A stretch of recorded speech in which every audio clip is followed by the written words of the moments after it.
हाँ बच्चों, कैसे हो? बढ़िया। तो कल वाला रिवाइज किया होगा आप लोगों ने। कल अपन ने एंडोक्राइन सिस्टम में हाइपोथैलेमस तक बात कर ली थी। फिर अपन पीयूष ग्रंथि की संरचना से संबंधित चर्चा कर चुके थे। और उसमें अपन ने बात की कि इसके जो मुख्य दो भाग है, एडिनो हाइपोफाइसिस और न्यूरो हाइपोफाइसिस। तो एडिनो हाइपोफाइसिस में मैंने कहा कि इसके अंदर अगर देखें तो दो भाग हैं, एक तो पार्स डिस्टेलिस, एक पार्स इंटरमीडिया। लेकिन मनुष्य के अंदर इंटरमीडिया जो है वो लगभग पार्स डिस्टेलिस के साथ ही जुड़ जाती है, मर्ज हो जाती है ना। पार्स डिस्टेलिस को अग्रपीयूष भी कहा जाता है। फिर पार्स नर्वोसा की भी बात की कि वो जो है पोस्टीरियर पिट्यूटरी जिसको कहा गया है, उसका हाइपोथैलेमस के साथ सीधा संपर्क होता है न्यूरॉन के माध्यम से। और पार्स डिस्टेलिस या एडिनो हाइपोफाइसिस की हम लोग बात करें तो उसका डायरेक्ट कनेक्शन नहीं होता है। उस क्षेत्र को हाइपोथैलेमस से पोर्टल सिस्टम जोड़ता है, जिसको हाइपोफाइशियल पोर्टल सिस्टम कहा गया है। अब अपन आज एडिनो हाइपोफाइसिस और न्यूरो हाइपोफाइसिस जो है उसके हार्मोन्स और उसके फंक्शन की यहाँ पे बात करेंगे, ठीक है। तो पीयूष ग्रंथि चल रही थी और उसमें एडिनो हाइपोफाइसिस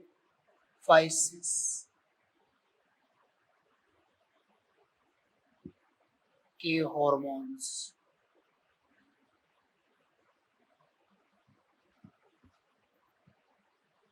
एडिनो हाइपोफाइसिस के हार्मोन्स, और उसमें भी सबसे पहले पार्स डिस्टेलिस। और इसमें कल मैंने कुछ हार्मोन के नाम भी लिखे थे, तो बात करते हैं। सबसे पहले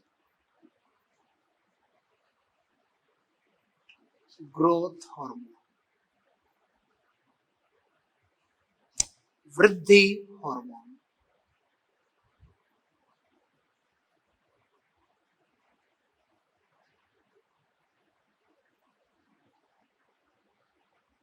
तो देखें, ग्रोथ हार्मोन जो है, जिसको वृद्धि हार्मोन भी बोलते हैं, इसको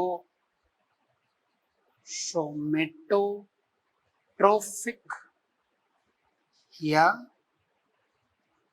सोमेटोट्रोफिन,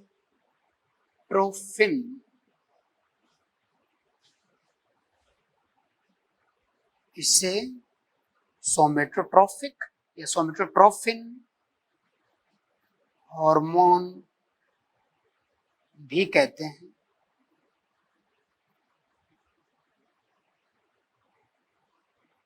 फिर यह बॉडी की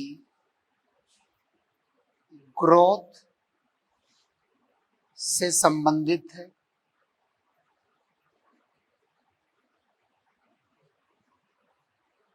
यह बॉडी की जो ग्रोथ है उससे संबंधित है। यह प्रोटीन सिंथेसिस तथा उसका संग्रहण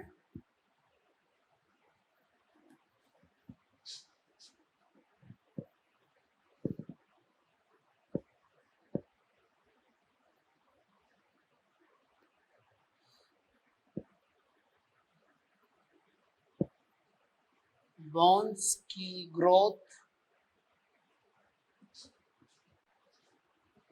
मसल्स की ग्रोथ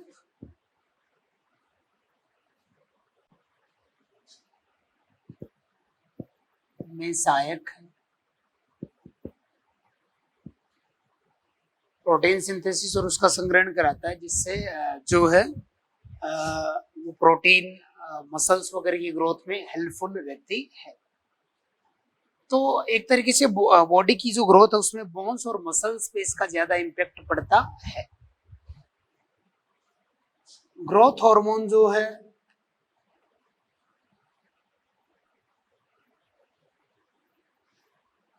लीवर पे वर्क करके लीवर में जमा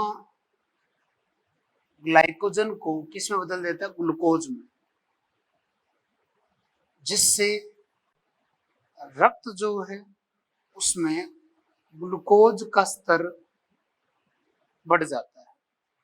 तो एक तरीके से कह सकते हैं कि ग्रोथ हार्मोन जो है वो हाइपर ग्लाइसेमिक हार्मोन के समान कार्य करता है। हाइपरग्लाइसेमिक हार्मोन रक्त में ग्लूकोज स्तर बढ़ाता है। क्लियर ना? तो ये जो वृद्धि हार्मोन है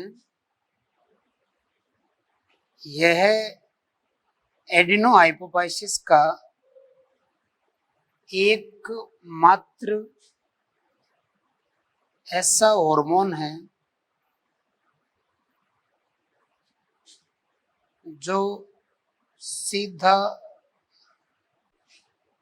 टारगेट उत्तक पर जाके कार्य करता है,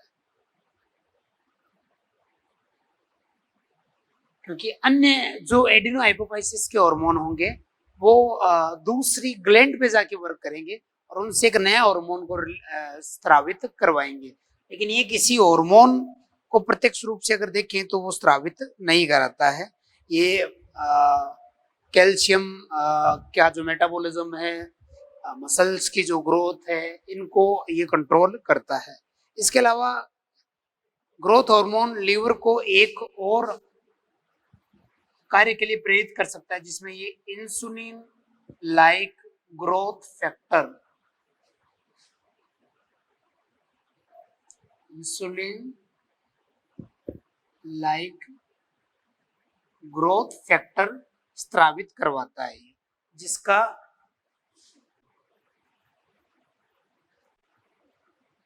जो अन्य उत्तकों की वृद्धि को प्रमोट करता है। क्लियर ना?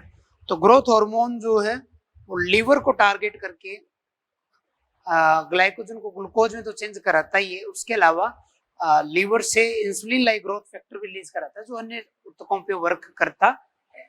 तो ओवरऑल अगर हम लोग कहें तो ग्रोथ हार्मोन जो है वो बॉडी की जो ग्रोथ है उसको प्रमोट करता है।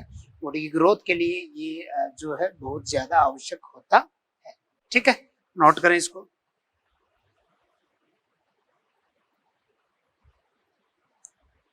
तो कह सकते हैं कि प्रोटीन एनाबॉलिज्म करा रहा है,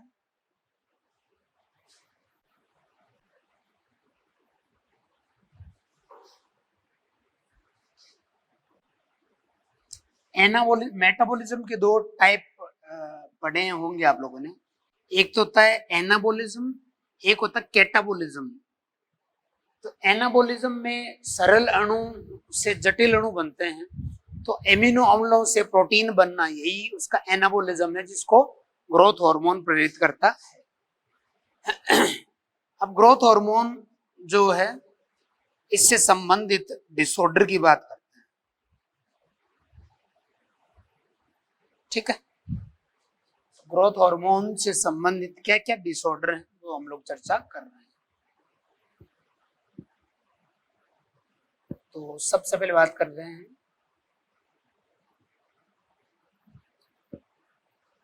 हाइपो सिक्रेशन के कारण।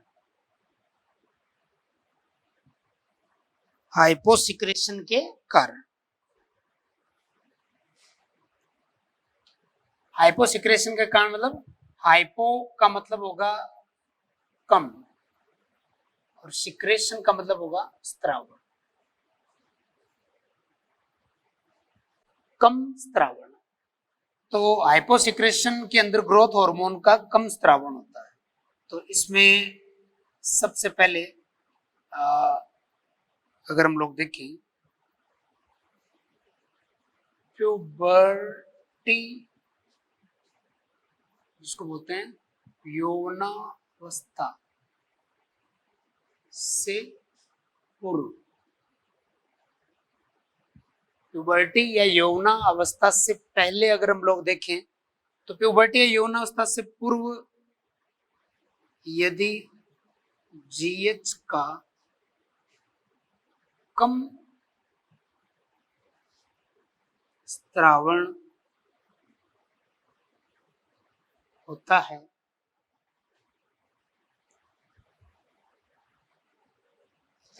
सॉरी, तो इससे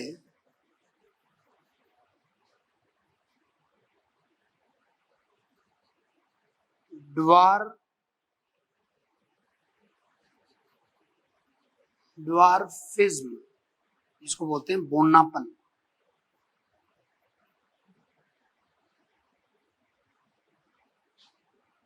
इससे ड्वार्फिज्म हो जाता है। ड्वार्फिज्म जो है जिसको बोनापन भी बोला गया है, ड्वार्फिज्म जो है अगर इसके अंदर अपन लक्षण की बात करें तो क्या क्या लक्षण है इसमें? लॉन्ग बोन में वृद्धि रुक जाती है,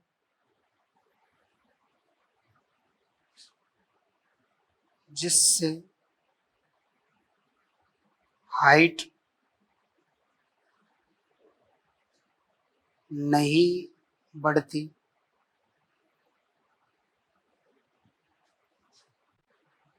ऐसे बच्चों को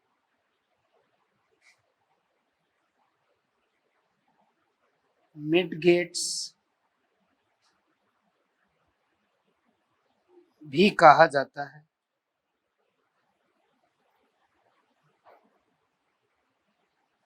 इनको मिडगेट्स भी कहा जाता है।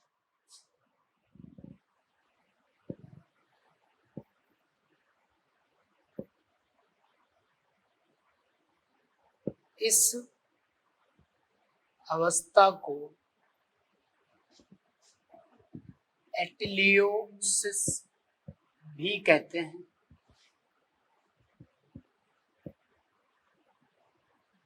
एटिलियोसिस भी इस अवस्था को कहा गया है ना। तो यौनावस्था से पूर्व अगर ग्रोथ हार्मोन का स्त्रावण कम हो तो उसके लिए क्या शब्द यूज किया जाएगा? ड्वार्फिज्म। ठीक है, नोट कर लें।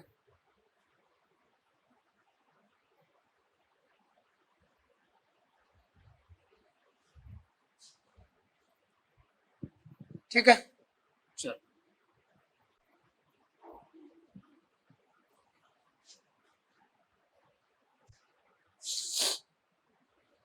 फिर हाइपोसिक्रेशन। ड्वार्फिज्म जो हुआ हाइपोसिक्रेशन की वजह से, वो तो प्यूबर्टी से पहले अगर कम स्रावित हो ग्रोथ हार्मोन तो ड्वार्फिज्म हो जाता है। लेकिन अगर प्यूबर्टी के बाद ग्रोथ हार्मोन का हाइपोसिक्रेशन हो तो उससे क्या होगा? तो हाइपोसिक्रेशन प्यूबर्टी या किशोरावस्था एडोलेसेंस के बाद, हाइपोसिक्रेशन कम स्त्रावण प्यूबर्टी या एडोलेसेंस के बाद, तो इससे क्या अवस्था क्रिएट होगी? इससे होगा एक्रोमाइक्रिया। एक्रोमाइक्रिया जिसमें बॉडी तथा इंटेलिजेंस सामान्य होगी,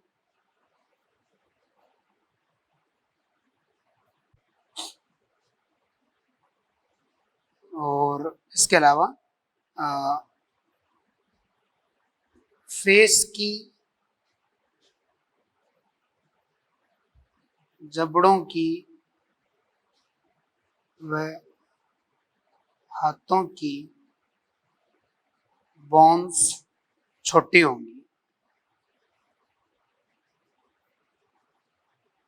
ठीक है ना। तो ये अवस्था जो है वो एडोलेसेंस या प्यूबर्टी के बाद की अगर बाद में ग्रोथ हार्मोन का स्रावन कम हो तो व्यक्ति की बॉडी इंटेलिजेंस तो समान होगी, बस उसके चेहरे में, उसके जबड़ों में, उसके हाथों की जो बोन्स वगैरह है वो छोटी रह जाती है। नोट करें पॉज करके।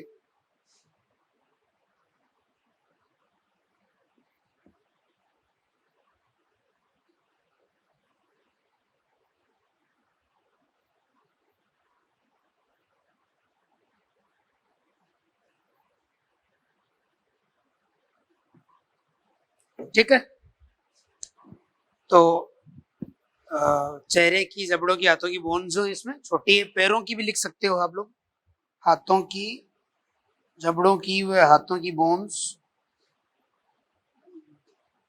जबड़ों,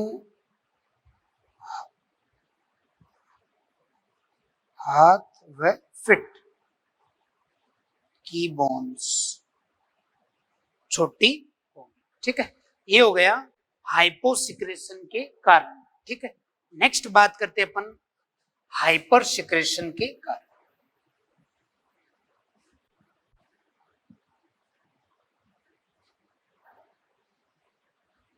बी है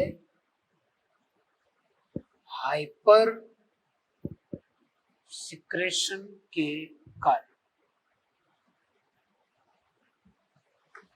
ग्रोथ हार्मोन जो है अगर उसका स्रावण कम हो, सॉरी कम की बजाय ज्यादा हो तो इसको बोलते हैं उसका हाइपर सिक्रेशन। वो प्यूबर्टी से पहले भी हो सकता है, वो प्यूबर्टी के बाद भी हो सकता है, तो दोनों के लिए क्या शब्द यूज किए गए हैं? तो हाइपर सिक्रेशन के कारण तो सबसे पहले लिखे हैं, लिख रहे हैं प्यूबर्टी के, प्यूबर्टी से पहले, प्यूबर्टी से पहले, तो इसके लिए यूज किया गया टर्म गिगेंटिज्म, दानवाकार जिसको अपन कह सकते हैं, दानवाकार। इसमें पैरों की बोन्स लंबी हो जाती है जिससे बच्चे की हाइट बढ़ जाती है। ठीक है ना, तो ये गिगेंटिज्म जो है वो प्यूबर्टी से पहले हाइपर सिक्रेशन है। हाइपर सिक्रेशन का मतलब, हाइपर का मतलब ज्यादा, सिक्रेशन का मतलब स्त्राव। फिर बात करते हैं प्यूबर्टी के बाद। प्यूबर्टी के बाद अगर हाइपर सिक्रेशन हो तो उसके लिए यूज करते हैं एक्रोमिगेली।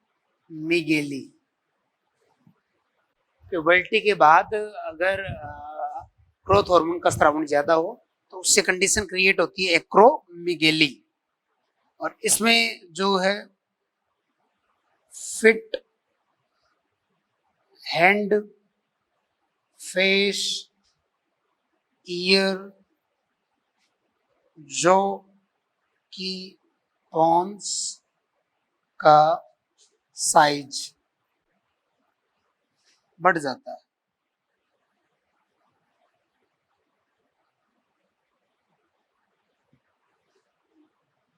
पैरों की, हाथों की, चेहरे की, कान की, ईयर की, जो की बोन्स का साइज बढ़ जाता है। ईयर की बोन्स नहीं, ईयर पिन्ना जो है उसमें जो कार्टिलेजिनस पार्ट है, तो ईयर पिन्ना का साइज यहाँ पे याद रखना, ईयर पिन्ना साइज इंक्रीज होगा, बाकी की बोन्स का साइज बढ़ जाता है। इसके अलावा इसके अंदर जो है कुबड़, जिसको बोलते हैं काइफोसिस, भी क्रिएट होता है, जिसके अंदर जो रीढ़ की हड्डी है वो थोड़ा सा ऐसे बाहर की तरफ चली जाती है, और आदमी जो है ऐसे उबड़ का उठना, इसको काइफोसिस बोलते हैं। तो ये जो अवस्था है वो प्यूबर्टी के बाद में या एडोलेसेंस के बाद में वृद्धि हार्मोन के लेवल के बढ़ने के कारण ऐसा होता है। नोट करें पॉज करके।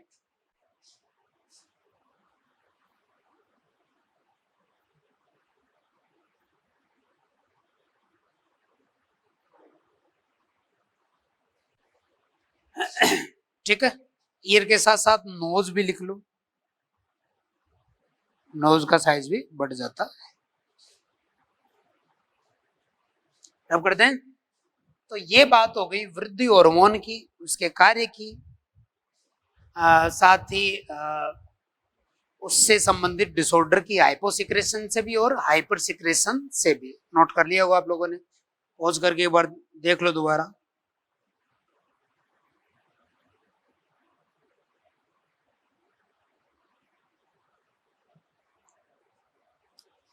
चलो,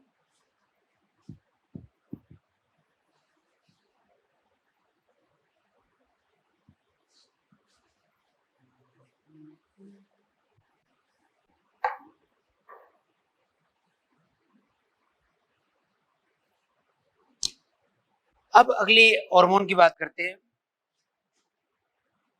TSH, इसका नाम है थायराइड स्टिमुलेटिंग हार्मोन, थायराइड प्रेरक हार्मोन।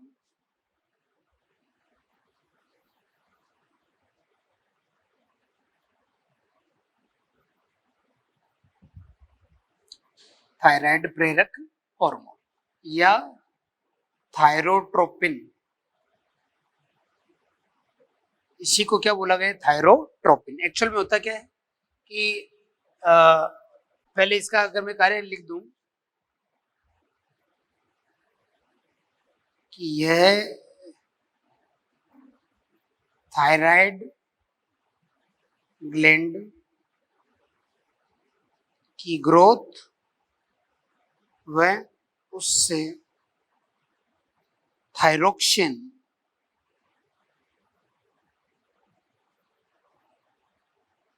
हार्मोन के स्त्रावण को इंड्यूस करता है,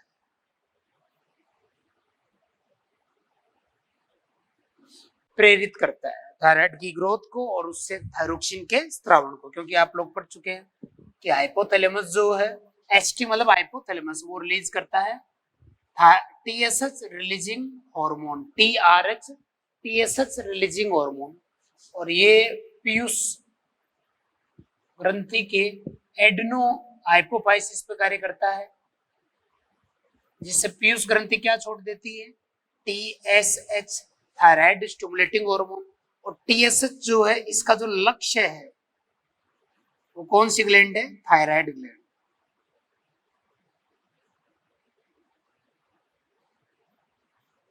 इस पे जाकर के ये कार्य करता है, जिसे थायराइड ग्लैंड जो है उसमें ग्रोथ होती है और थायरोक्सिन स्त्रावण होता है।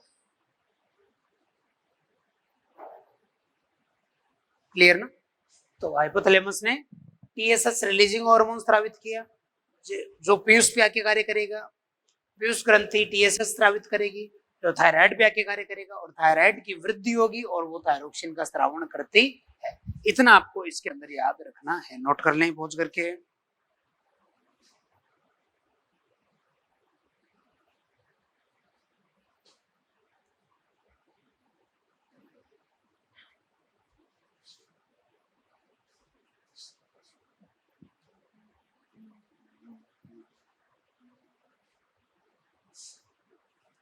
चलो, अगले हार्मोन की बात करते हैं, प्रोलैक्टिन हार्मोन। देखें, PRL, PRL prolactin. Prolactin hormone जो है वो महिलाओं के अंदर प्रेगनेंसी के दौरान स्रावित होता है। उस दौरान ये मेमोरी ग्लैंड की ग्रोथ को प्रमोट करते हैं और बच्चे के जन्म के बाद में ये उससे दुग्ध के स्त्रावण को प्रेरित करते हैं। तो प्रोलैक्टिन हार्मोन के लिए लिखना है कि यह गर्भावस्था, प्रेगनेंसी के दौरान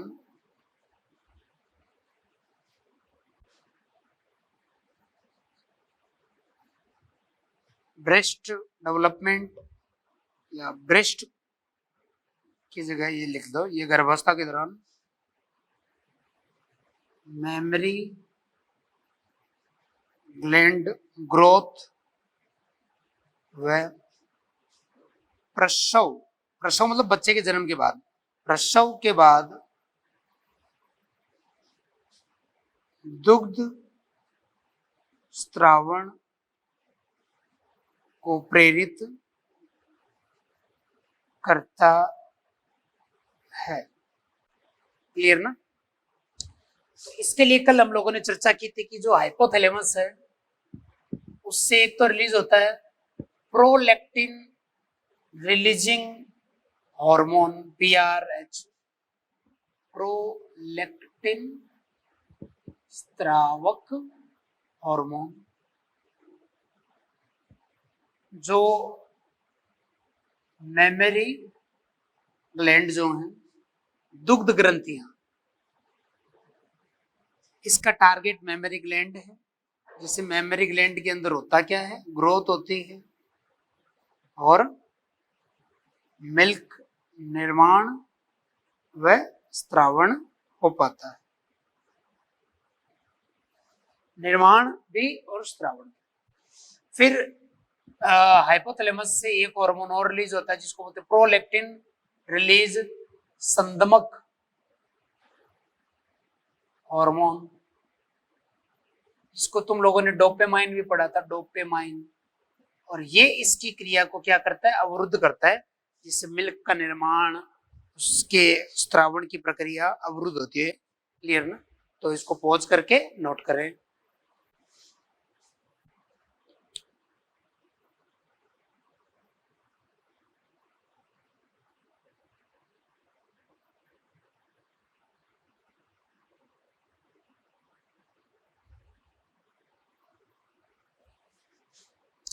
ठीक है, तो गर्भावस्था के दौरान मेमोरी ग्लैंड की ग्रोथ को, प्रसव के बाद दुग्ध स्त्रावण को प्रेरित करता है। स्त्रावण की जगह आप लोग दुग्ध निर्माण कर लो यार, है ना, उसको थोड़ा चेंज कर लो, निर्माण कर लो, क्योंकि स्त्रावण के लिए अपन आगे बात करेंगे। ठीक है, चले आगे। और मेमोरी ग्लैंड की ग्रोथ या ब्रेस्ट की ग्रोथ भी अगर हो तो वो भी इसमें सही है।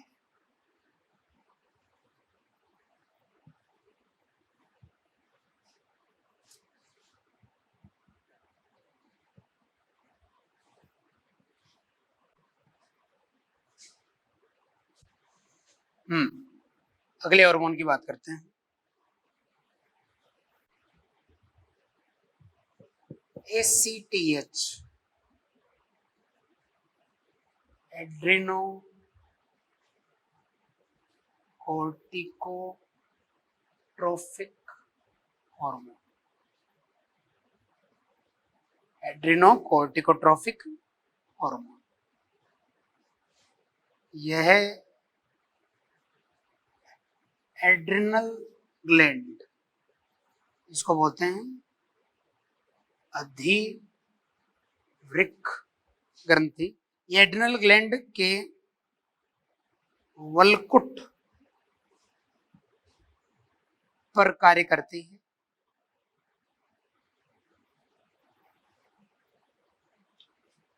तथा वहां से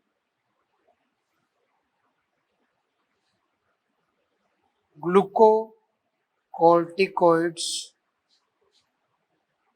के स्त्रावण को प्रेरित करती है ना। मेनली ग्लूकोकॉर्टिकोइड के स्त्रावण को वहां से प्रेरित करती है, तो इसमें याद रखना है। इसके लिए भी जैसे हाइपोथैलेमस है, उसने क्या स्त्रावित किया, कल बताया था मैंने, ACTH-RH, मतलब ACTH रिलीजिंग हार्मोन, और ये कार्य करेगा पीयूष पे, और पीयूष से फिर क्या स्त्रावित हो जाएगा, ACTH, और ACTH फिर कार्य करेगा किस पे, अधिवृक्क वलकुट पे, और अधिवृक्क वलकुट फिर क्या स्रावित कर देगा, ग्लूकोकॉर्टिकोइड्स। अब ये ग्लूकोकॉर्टिकोइड्स क्या है, अधिवृक्क क्या है, वो अपन एड्रिनल ग्लैंड के अंदर बात करेंगे, ठीक है, नोट कर लें।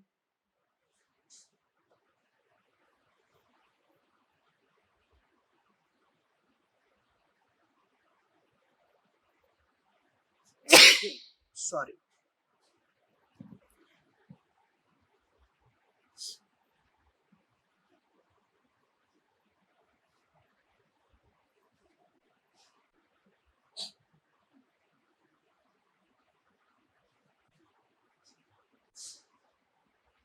फिर बात करते हैं GnRH की। GnRH सॉरी गोनेडोट्रोपिन हार्मोन की, गोनेडोट्रोपिन हार्मोन। देखो एक चीज याद रखनी है कि ये जो ट्रोपिक हार्मोन है वो ऐसे हार्मोन है जो किसी एक ग्लैंड से स्रावित होकर के अन्य ग्लैंड पे जाके कार्य करते हैं और उसको प्रेरित करते हैं अपना नया हार्मोन स्रावित करने के लिए। तो गोनेडोट्रोपिन हार्मोन जो है ये गोनेड्स पर जाकर कार्य करते हैं तथा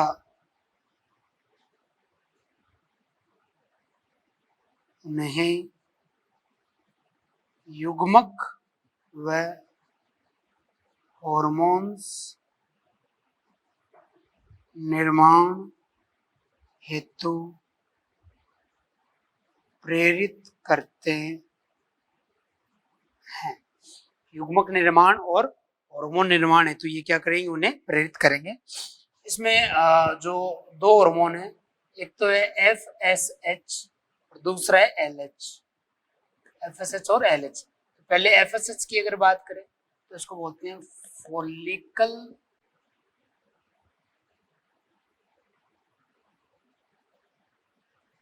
फॉलिकल स्टिमुलेटिंग हार्मोन, हिंदी बोलते हैं पुटक प्रेरक हार्मोन, पुटक प्रेरक हार्मोन। तो फॉलिकल स्टिमुलेटिंग हार्मोन जो है ये महिलाओं में, मतलब इसको मतलब मादा, महिलाओं में मादा में ओवरी के अंदर उत्तक निर्माण को प्रेरित करता है। महिलाओं में एफएसएच जो ओवरी के अंदर पुटक निर्माण को प्रेरित करता है, उसी पुटक के अंदर मादा युग्मक होता है और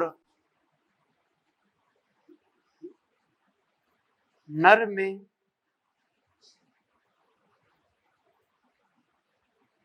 यह शुक्र जनन मतलब शुक्राणु निर्माण, शुक्र जनन को प्रेरित करता है। क्लियर? तो एफएसएच जो है फॉलिकल स्टिमुलेटिंग हार्मोन, ये नर में भी कार्य करता है और ये मादा में भी कार्य करता है और मुख्य रूप से ये युग्मक निर्माण की प्रक्रिया को ही प्रेरित करता है। तो नोट करें, पॉज करके नोट कर लें। अब एफएसएच के बाद बात करते हैं एलएच की, ल्यूटिनाइजिंग हार्मोन।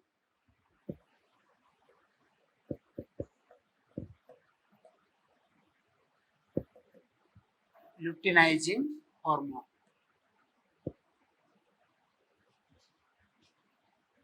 तो एलएच हार्मोन जो है ये नर और मादा दोनों के अंदर कार्य करता है। तो पहले अगर हम कहें नर में इसे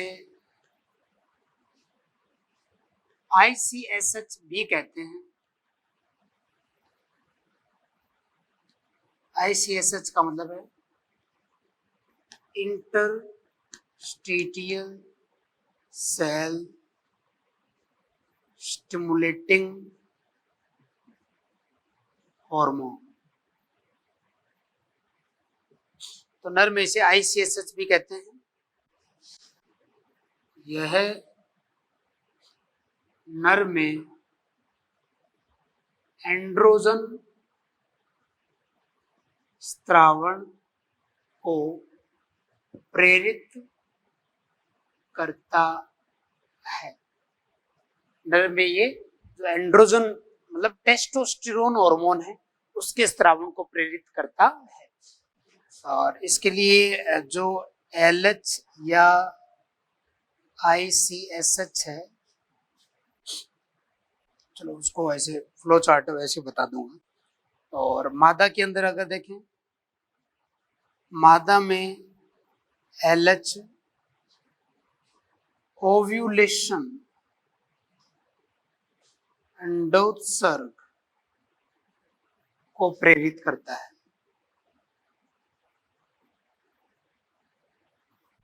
मादा में ये जो पुटक बनते हैं FSH की वजह से, उसके अंदर से जो अंडा बाहर निकलता है उसी प्रक्रिया को ओवुलेशन कहते हैं।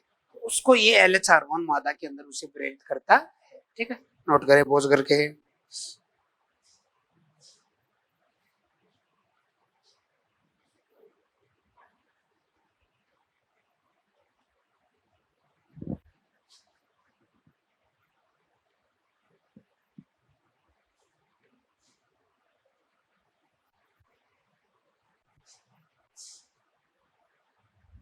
तो जैसे अपन नर में देखें तो हाइपोथैलेमस, उससे रिलीज हुआ GnRH। GnRH ने कार्य किया पीयूष पे, पीयूष में भी एडिनो हाइपोफाइसिस पे वर्क किया। तो पीयूष ग्रंथि ने स्रावित कर दिया क्या, FSH व LH। तो FSH जो है वो वृषण जो होते हैं टेस्टिस,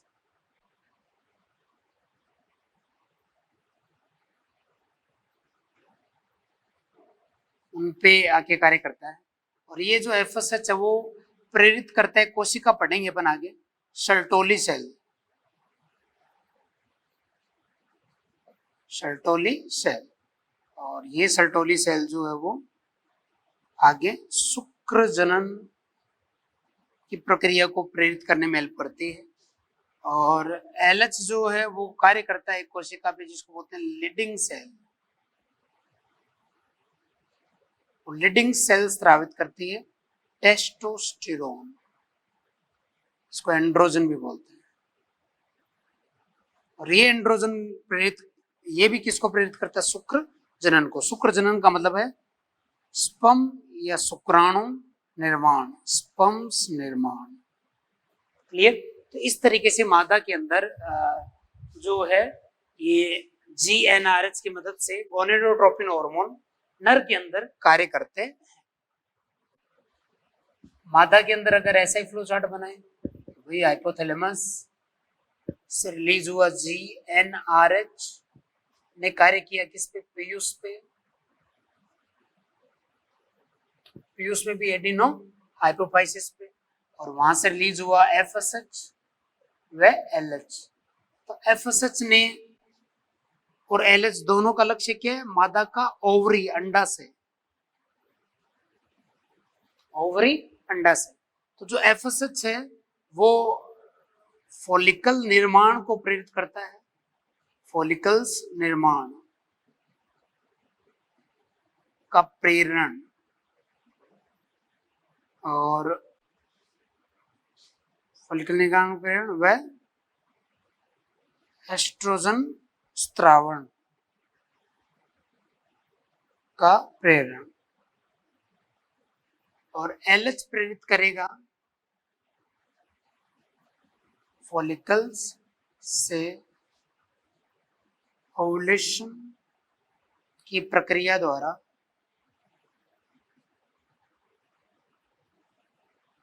मादा युग्मक को मुक्त करवाना। क्लियर ना।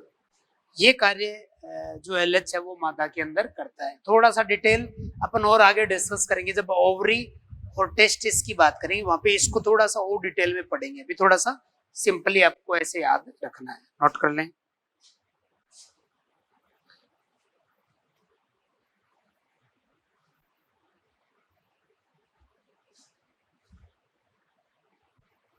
चले आगे।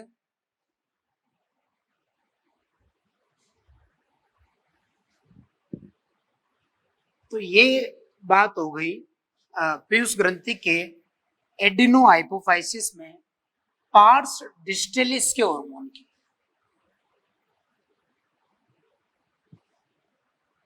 पार्स डिस्टेलिस के बाद बात करते हैं बी,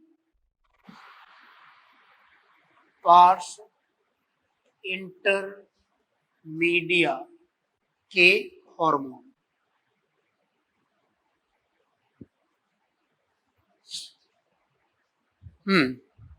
तो पार्स डिस्टेलिस जो था उसके अंदर अपन ने यहाँ पे कुछ हार्मोन्स डिस्कस किए, जिसमें कुछ ट्रॉपिक हार्मोन भी थे, जैसे एफएसएच है, एलएच है, एसीटीएच है,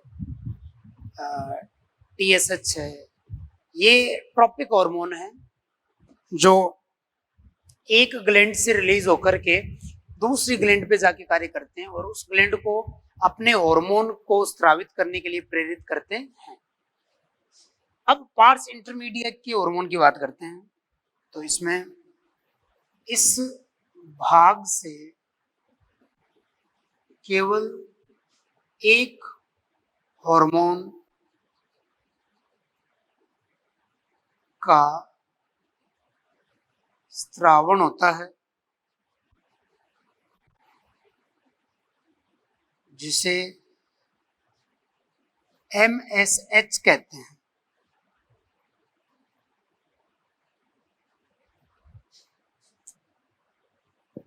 MSH मतलब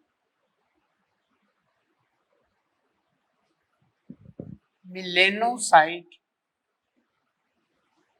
स्टिमुलेटिंग हार्मोन, मिलेनोसाइट प्रेरक हार्मोन। तो मिलेनोसाइट स्टिमुलेटिंग हार्मोन जो है ये क्या करता है, त्वचा की मिलेनोसाइट को प्रेरित करना।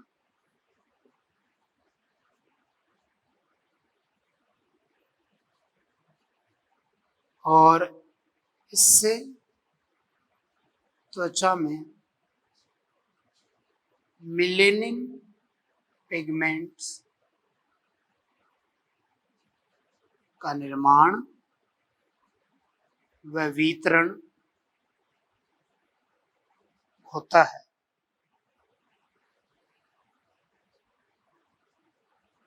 ठीक है ना। तो एमएसएच जो है मिलेनोसाइट स्टिमुलेटिंग हार्मोन, ये त्वचा की मिलेनोसाइट पे वर्क करता है, जिससे मिलेनोसाइट जो है वो मिलेनिन पिगमेंट को निर्माण करके उनको पूरा थ्रू आउट स्किन में वितरित कर लेती। ठीक है, तो ये बात हो गई पार्स इंटरमीडिया के हार्मोन की। पॉज करके नोट कर ले।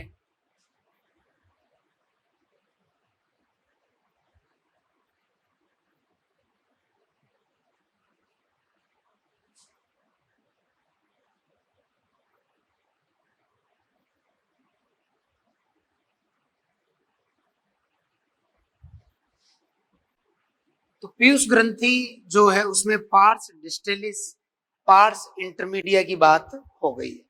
अब आगे चलते हैं। अब बात करते हैं किसकी, पार्स नर्वोसा की।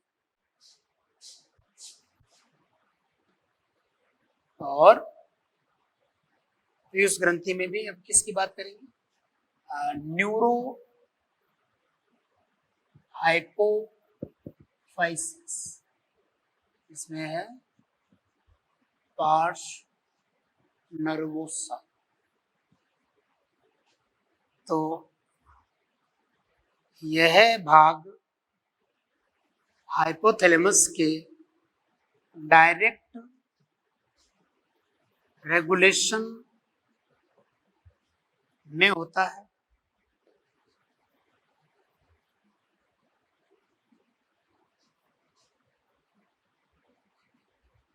हाइपोथैलेमिक न्यूरॉन्स यहां तक आते हैं,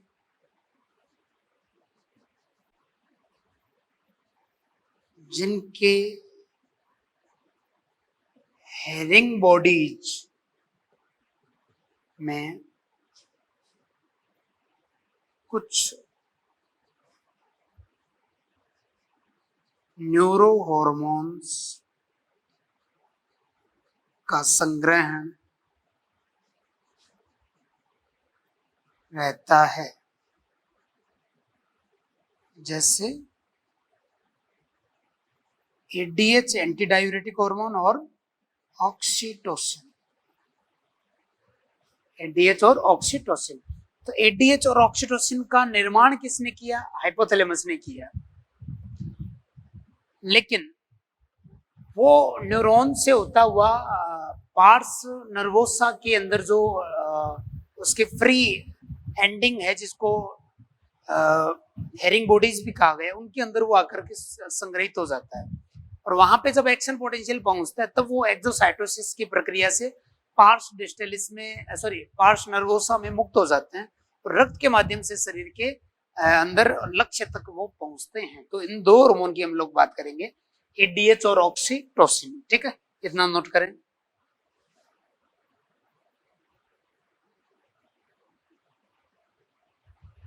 ओके, तो अब एडीएच और ऑक्सीटोसिन की चर्चा अपन अगली क्लास में करेंगे, और फिर इनको पूरा करके अपनी नेक्स्ट जो ग्लैंड है जिसकी बात अपन, जैसे हाइपोथैलेमस की बात हो जाएगी, प्यूस की बात हो जाएगी, फिर थायराइड की बात हम लोग करेंगे। ठीक है, तो आप लोग बढ़िया रिवाइज करना, एनसीईआरटी पढ़ के उसके क्वेश्चन लगाना।